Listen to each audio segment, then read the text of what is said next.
Hi, in this video I'm going to be comparing the Steelseries MMO Gaming Mouse with the Razer Naga Expert MMO Gaming Mouse. The Razer has 17 buttons and the Steelseries mouse has 11 buttons. I'll explain why I like one over the other, and hopefully this video will help you decide, because I had a really hard time picking which one that I wanted to go with. Alright, I hope you enjoyed the video. Alright, here's the Steelseries mouse. It's a wide mouse. Not quite as big as you might think. My palm covers it entirely. I'll show you that in a second. It does have a pulsating World of Warcraft symbol on it, which is pretty cool.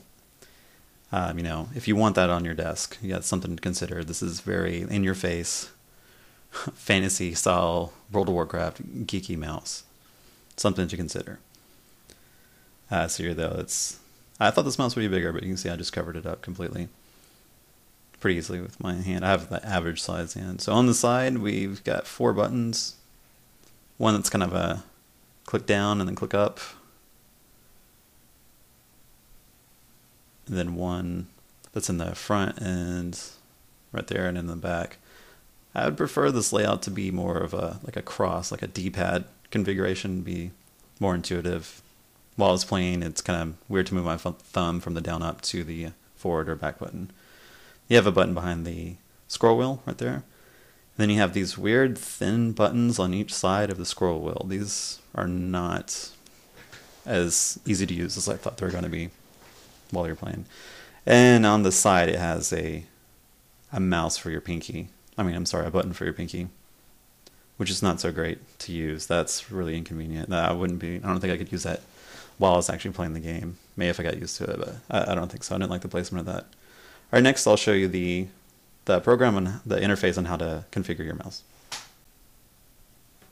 Alright, here's the program that you download from the Steelseries website that will let you configure your mouse. It looks like the actual in-game Blizzard interface, which is either good or bad depending on how you're thinking on that. There's like a generic character there, which I thought was kind of cheesy.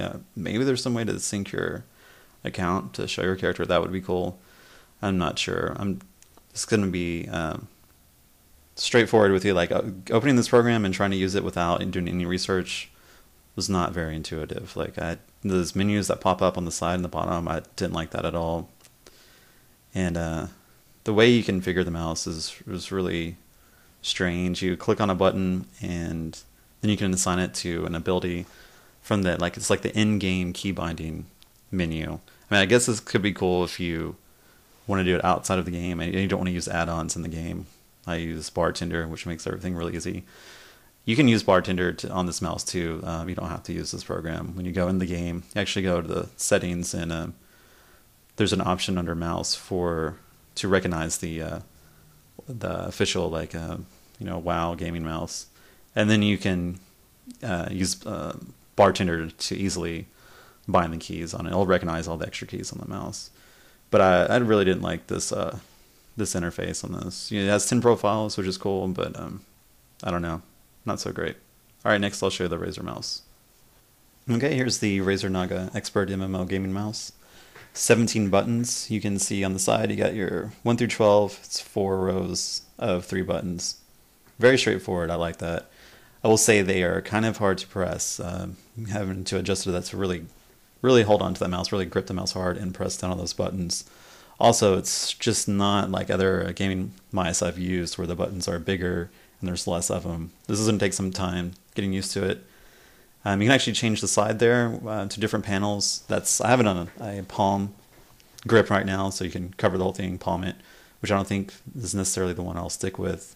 You would probably want to grip it or go claw style on it, and you can change the sides to whatever preference you like. You have to press those buttons really hard though, and it's just weird getting used to them. It does come with bumpers to put on the different buttons to get used to it. In the manual it says it takes about 18 hours for players to get used to this configuration, so I'm still working with it. I think it's worth it though, just to have all those buttons on the side of the mouse. I want to get away from binding to the keyboard as much as possible and have most of it on the mouse. So this is working for me. Alright, I'll show you the Synapses 2.0, and this is how you configure your Razer mouse next. Okay, right off the bat, I just like the way the the interface looks on this, the black and the green and the dark gray.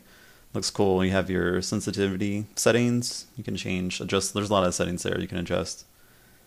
And this is in a Synapses 2.0, so it's like saved to the cloud, as it were, and you can take your mouse wherever you go and log into your Razer account in the Synapses, and it'll have all your settings there for you.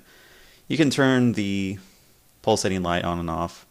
The Steelseries has some beat there. You can change the color and change how much it pulses and the brightness and all that. This is the best part right here, changing what your mouse buttons actually do. You can have them open programs, or you can do buttons on the keyboard. Like I could change the middle. So the scroll wheel click to shift, and it has it use that as a key binding modifier, you know, for shift or alt or control. So that's really cool. I really like that. Using this program was just a lot more intuitive, a lot simpler than the Steelseries. I opened the Steelseries and I have no idea what's going on. You know, I could read the manual and figure it out probably pretty easily, but I just wanted to jump straight into these to see how easy they are for beginners. And this is really easy, really convenient. You have several different profiles, and the Razer Naga this is just a good gaming mouse in general. You could use this for other games. It would seem weird to use the Steelseries mouse to play a shooter or some other game. It seems just specifically for World of Warcraft. Get a Razer Naga, you'd have a Warcraft profile, or change it to, you know, Diablo or a shooter, whatever, any other game that you play for your PC. So I really like that about it. Also on the bottom, there's a button you can switch to have the buttons on the side of the mouse be the 10 keypad instead of keys 1 through 0 -equal on your keyboard.